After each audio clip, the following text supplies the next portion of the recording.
బుద్ధి అవకాశం నుంచి 23 సంవత్సరాల నుంచి నేను పాదయాత్ర అనుకున్నాను. ఈ బుద్ధికి కాదు. లాస్ట్కు వాళ్ళు అన్నప్పుడు అది కోర్టులో కూడా మనకు అనుకూలంగా ఆ రోజు వాళ్ళు జడ్జి గారు కూడా చెప్పడం జరిగింది. 20 సంవత్సరాలు చాలంటే మీ ప్రభుత్వాలు ఉమ్మడి రాష్ట్రంలో కూడా 2 సార్లు ప్రభుత్వాలు ఈ ప్రభుత్వాలు ఉన్నాయి, ప్రభుత్వాలన్నీ మారినాయి. అలాంటిది ఇది మంచి పద్ధతి కాదని ఆ రోజుల్లో చేయడం జరిగింది. తర్వాత మళ్ళా కొద్ది రోజుల తర్వాత ఏదో ఒకటి మాట్లాడుతూ మళ్ళా నిజంగా కూడా వాళ్ళు ఇంకా కొత్తది మొదలు పెట్టడం జరిగింది. నిజంగా ఎందుకంటే రైతాంగం అంతా కూడా మా ఆకేపాడు ప్రాంతంలో దాదాపు శ్రీరంగరాజు మన దగ్గర ఆ రోజుల్లో మాకు 40 ఎకరాలు భూమి నిండి ఆవులన్నీ నెల్లూరు అన్నీ ఆవులు ఇక్కడ ఆవులు మా ఆవులు మేసేదానికి మామూలుగా కంచెల మాదిరి ఉండేది. అంత తప్పక వాటికి కూడా అన్ని పత్రాలు కూడా అన్నీ ఉన్నాయి. ఏదైనా ఒక ప్రభుత్వ అధికారులు కానీ వాళ్ళు వచ్చినప్పుడు ఏమయ్యా ఒక నోటీస్ ఇవ్వడమో ఏదో రాగలమో వాళ్ళ దొంగల మాదిరి ఎందుకంటే ఆ గ్రామంలో నేను జన్మించా కాబట్టి ఆ గ్రామం పైన ఒక కక్షపూరితంగా ఎందుకంటే ఆ గ్రామం పూర్తిగా వైఎస్ఆర్ కాంగ్రెస్ పార్టీకి ఆ గ్రామాలు అనుకూలమైన గ్రామాలని కక్షపూరితంగా దాదాపు 50-60 మంది పోలీసుతో రెవెన్యూ సిబ్బంది ఆదివారం వచ్చి వాళ్ళు దుర్మార్గంగా నాకు చాలామంది ఫోన్ చేయడం జరిగింది. ఫోన్ చేసినప్పుడు నేను అది ఒకటే చెప్తాను, ఏమన్నా చేసుకోని పని వాళ్ళేం భూములు ఎత్తుకోపోలేదు కదా, ఎప్పుడైనా మీ భూములు మీకు ఉంటాయి గాడికి పోతాయి అనే ఆలోచనతో నిజంగా పాప అది మధ్యనే శ్రీనివాస్ రెడ్డి అందరికీ తెలిసే ఉంటాడు. అక్కడ కూడా పాప చనిపోయినాడు. శ్రీనివాస్ ఎప్పటి నుంచో వాళ్ళు వ్యవసాయం చేస్తున్నారు. ఇంకొక అబ్బాయి రాఘవాన్ ఇంకొక అబ్బాయి వచ్చి శివానికి ఆయన భూములు ఎప్పటి నుంచో చేస్తున్నారు. పాపం వచ్చి ఏమీ స్థితిగతి లేకుండా వాళ్ళ భూములన్నీ గోల్డ్ బాగా చెరువు చాలా దుర్మార్గమైన చర్య. కానీ నేను వాళ్ళకు కూడా ఒకటే చెప్పిన, ఇటు వచ్చి చేస్తానంటే మీకేం ఇబ్బంది లేదు, మీ భూములు ఆడే ఉంటాయి, ఆడికి బాగుంది, మీ భూములు పేపర్స్ తెలియదు, ముందు మీ భూములు ఎలా ఉన్నాయో అలా చేయించే బాధ్యత మాది అని కరాఖండిగా కూడా చెప్పడం ఉంటుంది. ఒకరోజు రాస్తారు, ఒక రోజు ఈనాడు పేపర్లో బ్యాన్ అయినారు. నీకు అలా టీటీడీ కళ్యాణం అనుకో శాంక్షన్ చేయించి టీటీడీ కళ్యాణం కడితే అది ఒక రోజు అక్రమ కట్టడం వేస్తారు. ఏదో ఒకటి వాళ్ళు మొన్న ఏమంటే కాలంలో ఇంకొకటి రాయడం జరిగింది. ఏమని ఏదో నేను ఎన్నికల అఫిడవిట్లో భారత పెట్టుకుంటే భూమి ఏదో కనపరచలేదు, అది ఒకరోజు బ్యాన్ చేయటం. ఎందుకంటే వాళ్ళు ఏదో ఒక విధంగా ఒక దుష్ప్రచారం అనేది ఇక్కడ నాయకుడిపై ఇక్కడ మంచి పేరు ఉండాలి, ఒక దుష్ప్రచారం చేయాలి. మాకు ఆ రోజుల్లో 2020లోనే రాజంపేట మనకు వ్యవసాయ కుటుంబం కాబట్టి మాది వ్యవసాయంతో పిచ్చి కాబట్టి వ్యవసాయ పరంగా దాదాపు శంషాబాద్కు 20 కిలోమీటర్ల దూరం ఎయిర్పోర్ట్ హైదరాబాద్ మాకు 25 ఎకరాలు వ్యవసాయ భూమి ఉంది. అలాంటి దానికి 25 ఎకరాల వ్యవసాయ భూమి ఇప్పుడు దాదాపు 100 కోట్లు. అలాంటిది ఆడలేని భూమి అండి. ఇప్పుడంతా పల్లెల నుంచి పట్టణాలకు పోతే మనం పల్లెల మీద మమకారంతో ఇక్కడి నుంచి మనం గ్రామానికి పోతుంది. రాజంపేట కూడా ఖాళీ చేసి గ్రామం జరుగుతుంది. ఎందుకంటే మాకు ఆ ఇంటి గురించి ఓ రోజు రాస్తారు. నిజంగా మనం శ్రమజీవి, మనం కష్టపడే మనస్తత్వం, మనం ఎప్పుడు సుఖాన్ని ఎప్పుడు చూసిన వాళ్ళం కాదు. దాదాపు ఆయన ఇల్లు అనేది దాదాపు మాకు ఒక దేవాలయం మాదిరి ఇల్లు కాదు, నిజంగా దేవాలయం. ఎందుకంటే సంవత్సరానికి 100 పెళ్లిళ్ళు చేస్తాం. ఇది ఎందుకంటే నియోజకవర్గ ప్రజానికి మనం ఈనాడు కాదు, నియోజకవర్గ ప్రజానికానికి తెలియాలి అని వాళ్ళందరికీ కూడా తెలుసు. సంవత్సరానికి 100 పెళ్లిళ్ళు చేసి గుళ్ళో పెళ్లి చేస్తే మనం అన్నీ ఇంట్లో అన్నం పెడతాం. దాదాపు కొన్ని వేల మందికి శ్రీమంత కార్యక్రమాలు చేస్తాం. మా ఆడబిడ్డలు మాది కంటి ఆపరేషన్లో కొన్ని వేల మందికి చేయించాం. కంటి ఆపరేషన్ ఎందుకంటే అది మాకు ఒక దేవాలయం మాది. దాని ఇల్లు రిజిస్ట్రేషన్ ఇదే కదా ఎంత దుర్మార్గం అంటే ఎన్నికల ప్రభుత్వం వచ్చిన వెంటనే మా ఎన్ని కూడా రిజిస్ట్రేషన్ క్యాన్సిల్ చేసింది. అసలు రిజిస్ట్రేషన్ క్యాన్సిల్ చేసే అధికారం కాదు. ఇకపోతే ఆన్లైన్ అన్నీ తీసేసారు. రాత్రికి ఆన్లైన్ తీసి మన ఇంటి మీద కాడికి రావాలని ప్రయత్నం చేస్తే అప్పుడు మనం గట్టిగా మనం కూర్చొని తెలిసినప్పుడు అప్పుడు కోర్టులోనే రావడం జరిగింది. ఆ రోజు అది పోయిన తర్వాత ఇప్పుడు ఇది కొత్తది పెట్టారు.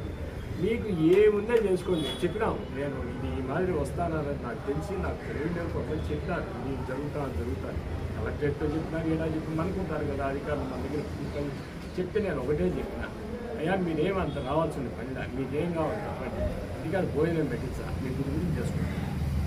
ఎవరు ఆ భూమి ఎత్తుకొని పోలేదు, భూమి వాడికి ఉంటాడు, ఎవరు అని చెప్పుకోలేదు. కనీసం అన్ని 10 గ్రామాల్లో ఎవడే కానీ ఒక్కడన్నా మాది తీసుకున్నాడని మాట్లాడితే మీకేమన్నా ఇప్పుడు ఏదైతే పత్రిక ఈనాడు పత్రిక రాసినారో ఆయన రామోజీ ఫిలిం సిటీ ఆయన మీదికి మొత్తం ఆ చుట్టుపక్కల గ్రామాలంతా పోయినారు. అప్పట్లో అయ్యా మా భూములన్నీ నా ఎస్సీ ఎస్టీని భూములు ఆక్రమించి ఫిలిం సిటీ కట్టారని పోయినారు. అలాంటి వ్యక్తి కూడా ఇకపోతే కోర్టుకు పోయినారు. ఏదైనా ఒక సామాన్య మనిషికి అన్యాయం జరుగుతుంది అన్నప్పుడు న్యాయ వ్యవస్థను చూస్తారు. ఎవరు కూడా న్యాయ వ్యవస్థ ఎట్టుంటే అట్లా చట్టం చూస్తారు. ఈరోజు ఏం చంద్రబాబు నాయుడు గారు పోలేదా కోర్టుకు? 13 కేసుల పైన స్టే తీసుకొని ఆయన బయటికి రాలేదు. 10 స్టేలో లేదా 13 కేసుల పైన ఈరోజు రామోజీరావు ఆయన కోర్టుకు పోలేదా? కోర్టుకు పోవడం అనేది ఏంటి? సామాన్య మానవుడికి న్యాయం కోసం కోర్టుకు పోయేది పద్ధతి. ఇలాంటిది ఈరోజు మీరు ప్రభుత్వం అధికారంలోకి వచ్చారు. ఎందుకంటే మీరు మేము జగన్మోహన్ రెడ్డి కన్నా బాగా చేస్తామన్నారు. మీకు అధికారం ఇచ్చినారు. మీకు అధికారం ఇస్తే మీరు చేయాలి ఎవరన్నా మంచి పనులు. కానీ కింది స్థాయి నుంచి పై స్థాయి వరకు కేవలం ఖచ్చితంగా తీసుకొని ఈరోజు మన అమరావతిలో రైతుల మీద దాడి చేశారు. ఎందుకంటే మనం కన్నా సమయంలో కోల్పోయింటే ఆగేపాడులో కూడా అమరావతి 2వ అమరావతి రైతులు మాది దాడి జరుగుతుంది. అన్ని ఇంకా పెద్ద ఇష్యూ అయింది. కానీ ఎప్పుడు కూడా మనం దీన్ని రాజకీయంగా వాడుకోకూడదు, రాజకీయ ఇష్యూ చేయకూడదు అనే ఆలోచన. ఎందుకంటే నేను 23 సంవత్సరాలు పాదయాత్ర నడుచుకోండి. 20 సంవత్సరాలు 23 సార్లు పాదయాత్ర అంటే 24సారి వాళ్ళకి ఎందుకు ఇబ్బంది ఆటంకం చేశాను. అయినా కూడా కొన్ని రాజకీయం చేయదా. ఎందుకంటే రోడ్డు మీదకి వచ్చేది ఎన్ని తోపులు అన్ని జరుగు పెద్ద స్టేట్ ఇష్యూ అన్నీ అవ్వు. కానీ చేయదలుచుకోవాలి. ఎందుకంటే మాలేసాం భక్తిపూర్వంగా కానీ లోపలితే వదిలిపెట్ట బాగాలేదు. మీరు ఆ రోజు పవన్ కళ్యాణ్ గారే చెప్పినారు. ఇదే రాజపేట మీటింగ్లో పవన్ కళ్యాణ్ గారు చెప్పారు, అయ్యా అన్నమయ్య మార్గం మీరు ఎందుకు రెడీ చేయలేదు? అమర్నాథ్ రెడ్డి గారి యాత్రలో ఈ మార్గంలో నడుస్తున్నారు. ఇంకా ఆయన పూర్తి ఆ రోజు ఆయనే మాట్లాడడం జరిగింది. పవన్ కళ్యాణ్ వీడియో కూడా ఉంది. ఇప్పుడు కూడా పవన్ కళ్యాణ్ గారు వీడియో మాట్లాడారు చేశారు. అయినా ఆ రోజు నేను రాజకీయం చేయబోతాను. ఏదో ఇది పాదయాత్ర ఏదో మనం చేస్తూ ఉంటుంది. కానీ ఏదో విధంగా ఇల్లు దుర్మార్గంగా రోజు బ్యాన్ రైతు రాసేది. స్టేట్ ఎడిషన్ ఉన్నది. ఏదో 50 నెంబర్లు వచ్చారు. ఆవిడ వేసి 100 ఎకరాలు. అయ్యా అది ఏమన్నా అది కంచెలు పశువులు వేసే కంచెలు. ఆ కంచెలు ఏమన్నా అది గోల్డ్ మైనా లేదా సిల్వర్ మైనా 100 కోట్లు అన్నారు. ఆ నిజంగా 100 కోట్లు ఆస్తి అమ్ముకొని ఇచ్చినాం. నిజంగా అది 100 కోట్లు. హైదరాబాద్ గుండా 100 కోట్లు. అలాంటిది వాళ్ళు మా గ్రామంలో ఇలాంటి వ్యక్తులపై ఆ ఫోన్లు పడగొట్టి ఇదేమన్నా అటవిక రాజ్యమా? ఇదేమన్నా మిలిటరీ పరిపాలన? మీకు ఎన్ని అర్జీలు ఇచ్చినారు కానీ ఎందుకంటే మనం అధికారంలో ఉన్నప్పుడు కూడా ఒక్కరికి కూడా ఏమన్నా ఒకరు చేసున్నా కూడా హాని చేయకూడదనే ఆలోచనతో పోయినవారు. ఇప్పుడు ఎవరికైనా ఒక్కరిదన్నా గత ప్రభుత్వం 5 ఏళ్లలో ఎవరిదే కానీ ఒక ఇల్లు కొట్టడం కానీ చేయడం కానీ ఎక్కడన్నా జరిగిందా? ఏమన్నా ఈరోజు అధికారం ప్రభుత్వంలోకి వచ్చిన పార్టీనే వాడు హరిజనుడు, వాడి ఇల్లు కొట్టారు దుర్మార్గంగా. వాడు అధికారంలోకి వచ్చిన బట్టి వాడు ఇల్లు కొట్టారు. ఇంకొక అబ్బాయి కూడా రాఘవ వాళ్ళు ఆయన ఒకటి చంద్రబాబు వాళ్ళు సామాన్యమైన సామాన్యమైన రైతులు భూములన్నీ కేవలం ఎందుకంటే వాళ్ళు రికార్డు పరంగా చూపించేదానికి వాళ్ళు చేసినాం. ఇంత దుర్మార్గంగా ఈ అటవిక పరిపాలనని పూర్తిగా ఖండిస్తాను. ఇకపోతే మీకు ఎన్ని అర్జీలు ఇచ్చారు ఈరోజు నిజంగా అది నేను చక్రాల మడుగు ఎప్పటి నుంచి జరుగుతుంది ఇష్యూ.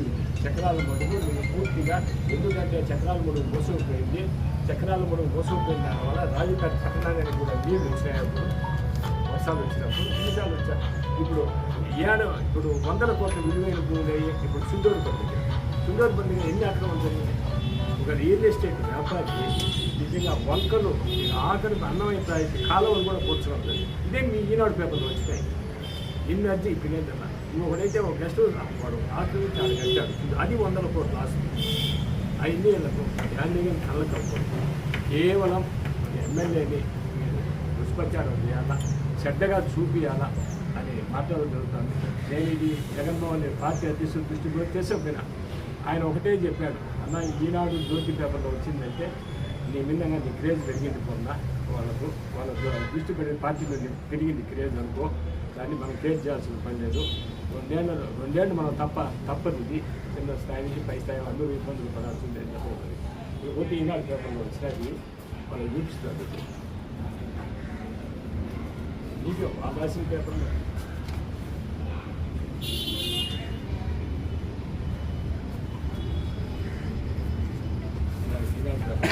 దీనికి ఎన్ని అర్జీలు ఇచ్చినా 8 ఉండవు.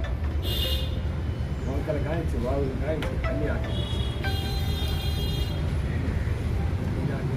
దీనివల్ల ఎన్ని అర్జీలు ఎన్ని పిటిషన్లు ఇచ్చారో ఈ జిల్లా కలెక్టర్ గారు కానీ సబ్ కలెక్టర్ గారు కానీ ఆలోచించాలా.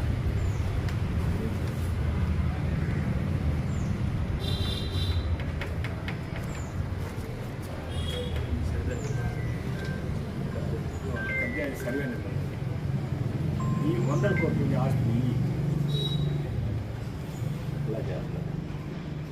అలాగే వాళ్ళ పేపర్లో వచ్చింది. మీరు విలేకరులు కూడా చూడాలి. రాజంపేట నియోజకవర్గంలో గతం లేకుండా ఈరోజు నిజంగా మట్టి కావచ్చు, ఇసుక్ కావచ్చు, ఇష్టం వచ్చలేదు అన్ని పత్రికల్లో వచ్చినాయి. లేదా ఇంత దుర్మార్గంగా ఇది పోతే విలేకరులు అందరూ కూడా మంచోళ్ళు ఉంటారు. ఒక విలేకరు ఉన్నారు, నేను చెప్పకూడదు, ఎంతోమందిని బ్లాక్మెయిల్ చేసి నిజంగా ఈ ప్రాంతంలో ఎంతోమందిని బ్లాక్మెయిల్ చేసి వాళ్ళు కూడా వాళ్ళ గురించి అని చెప్తారు. అక్రమ కథలో వాళ్ళు ఇల్లు పెట్టారు. ఒకరోజు పేపర్లో రాసేది వాళ్ళు కమిషన్ వచ్చిన కంటే మళ్ళా తగ్గి ఇదే అదే విధంగా ఇదే కోవిడ్ అప్పుడు వాళ్ళ బంధువుకు నాకు సీరియస్గా ఉన్నది, బాగలేదంటే అర్ధరాత్రి నాకు ఫోన్ చేస్తాను. అర్ధరాత్రి నేను ఫోన్ చేసి పద్మావతి హాస్పిటల్ తిరుపతి అర్ధరాత్రి ఫోన్ చేసి ఎంపీకి అందరికి ఫోన్ చేసి అన్నీ మాట్లాడతాను. ఎందుకంటే మన నియోజకవర్గం అని అలాంటి ఆ విలేకరులు కూడా రోజు మీకు బ్లాక్మెయిల్గా ఏదో ఒకటి రాసేది, వాళ్ళు ఏమైనా కమిషన్ ఇచ్చే అన్నీ చేయడం.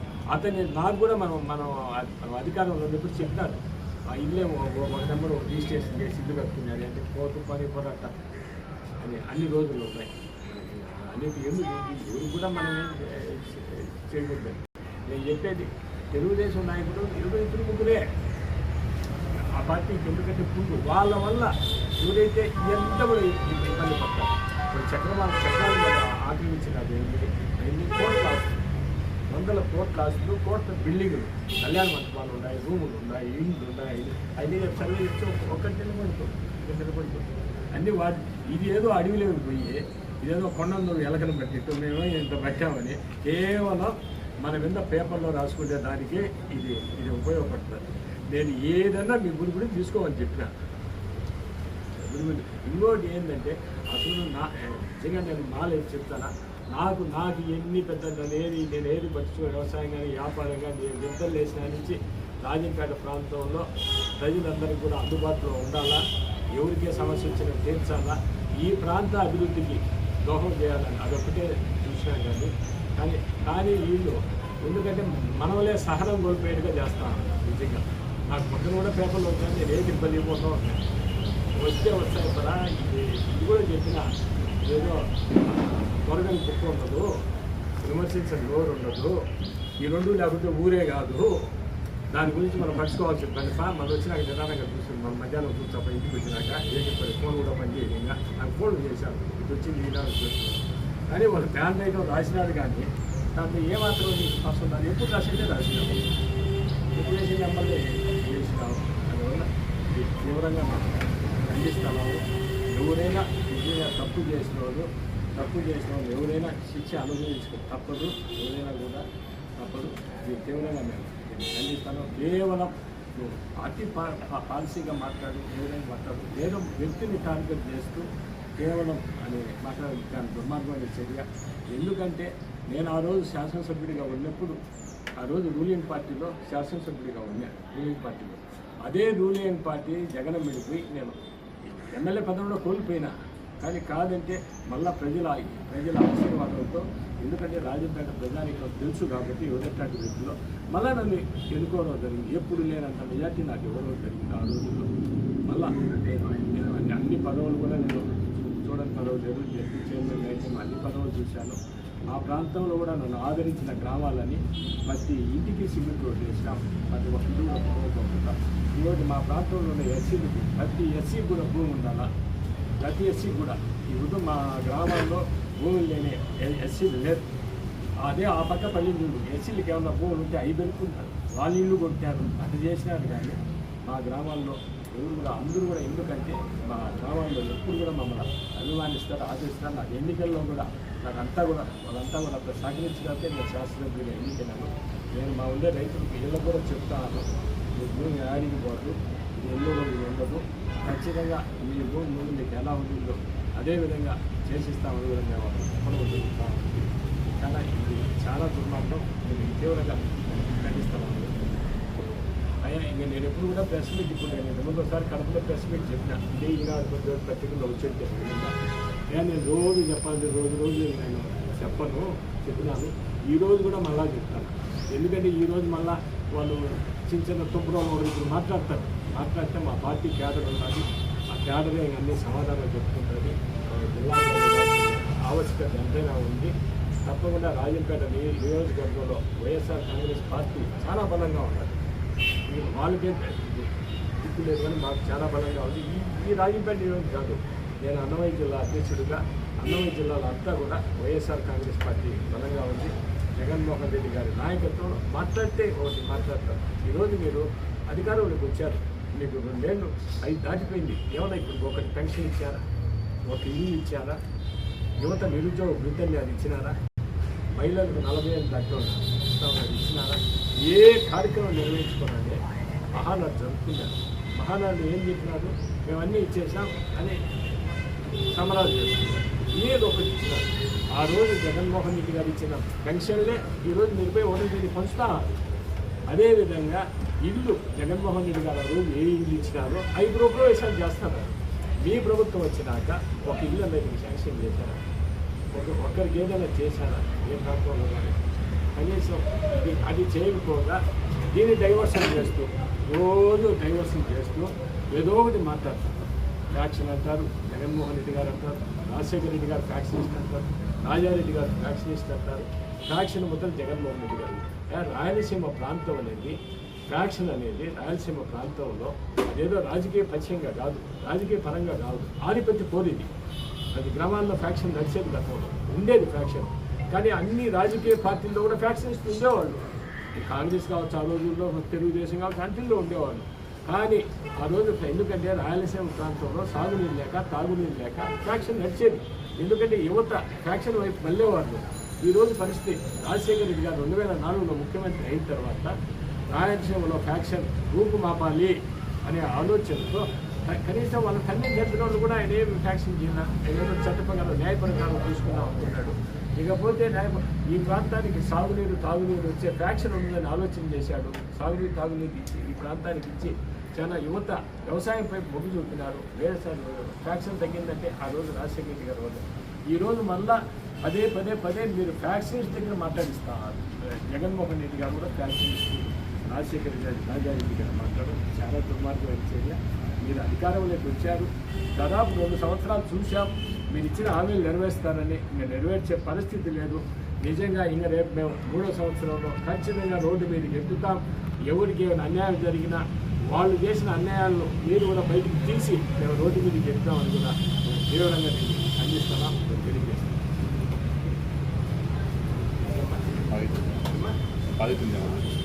మాట్లాడు